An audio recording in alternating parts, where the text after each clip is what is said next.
Son impact potentiel en matière d'espionnage est inversement proportionnel à sa taille. Pas plus épaisse qu'un grain de riz, la minuscule puce informatique révélée par Bloomberg serait, selon l'hebdomadaire, insérée, cachée directement dans des cartes mères, destinées elles-mêmes à alimenter les serveurs d'une trentaine d'entreprises américaines, dont Amazon et Apple.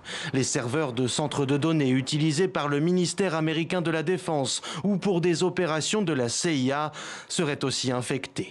Une entreprise californienne, Supermicro, est visée, mais ce sont ses sous-traitants installés en Chine qui auraient introduit les puces au moment même de la production des cartes mères, sur insistance, d'après le magazine américain, du renseignement militaire chinois. On commence à constater des attaques qui visent les équipements, le hardware, c'est-à-dire tout ce qui permet de faire fonctionner l'ordinateur. La Chine, potentiellement, dispose d'un avantage compétitif, en quelque sorte, puisque de près ou de loin, tous les équipements informatiques qui équipent les organisations à l'échelle internationale sont à un moment ou à un autre passés par des entrepôts, par des manufactures chinoises et surtout comportent des composantes qui sont de fabrication et de conception chinoise.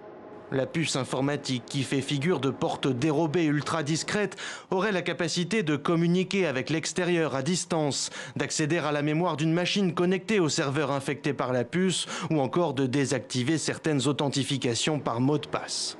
D'après Bloomberg, les autorités américaines mèneraient une enquête discrète depuis 3 ans, mais tous les acteurs cités par le magazine ont pour l'heure démenti ces informations.